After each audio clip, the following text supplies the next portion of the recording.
కొడుకు కేసుతో బండికేం సంబంధం అంతేనా? మరి కొడుకుని ఇంట్లోకెళ్ళి వెళ్ళగొడితే అయిపోయేది కదా. నేరస్తుని ఇంట్లో పెట్టుకున్నాడు కదా, కొడుకు నేరం చేసిండు నిజమే. బండి సంజయ్ గారు తింటే కొడుకు కడిపేం నీ ఉండేది, అది అందరికీ తెలుసు.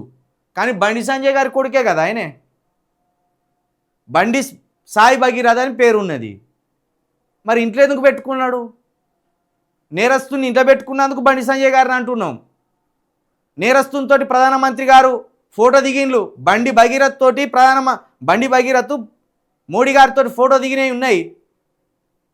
మరి ఆ నేరస్తుని ఇంట్లో ఎందుకు పెట్టుకున్నాడు బండి సంజయ్ గారు? రామచంద్రరావు గారు దీనికి సమాధానం చెప్పుర్రి. నిజమే, బండి సంజయ్ గారికి తన కొడుక్కి సంబంధం లేదు. బండి సంజయ్ కొడుకు నేరం చేస్తే బండి సంజయ్ గారిని తీసుకుపోయి జైల్లో వేయరు, అది అందరికి తెలిసిందే. కానీ ఎందుకు వెనకేసుకొస్తాడు మరి కొడుకుని? కొడుకు ఏ తప్పు చేయలేదని వకాలత్ ఎందుకు పుచ్చుకున్నాడు? కొడుకు మీద వచ్చిన నేరారోపణలకు ఈయనెందుకు అడ్డం పడి వాటిని నిర్వీర్యం చేయాలని చూస్తున్నాడు? దానికి కూడా మీరు సమాధానం చెప్పాలి. ముందు అసలు కొడుకు ఇంట్లో ఎందుకు పెట్టుకున్నాడు? కొడుకుని ఇంట్లోకెళ్ళి ఎలాగొట్టమాను. నేరస్తుని ఇంట్లో పెట్టుకున్నందుకు ఒకవేళ సీరియస్ యాక్షన్ ప్రభుత్వం తీసుకోవాల్సి వస్తే బండి సంజయ్ గారిని కూడా అదుపులో తీసుకుంటారు.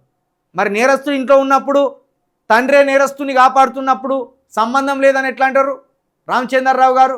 అని వింత స్టేట్మెంట్సు, వింత పోలికలు, వింత ప్రెస్ మీట్లు. అసలు మీరు ఈ పార్టీ వింతగా ప్రవర్తిస్తుంది. మౌనిక సింకర్ గారికి ఫోన్ చేస్తే మా స్టాండ్ మీద మేము ఉన్నాం అంట, మా పార్టీ స్టాండ్ మీద ఉన్నాం అంట. తల్లి మీ పార్టీ స్టాండ్ ఏంటిది తల్లి? బేటీ పడావో బేటీ బచావో అన్నది.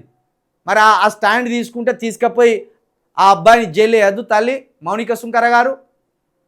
వెంటనే ఫోన్ కట్ చేస్తాను, ఎవరు ఫోన్ చేసినా. గింత భయం ఎందుకు?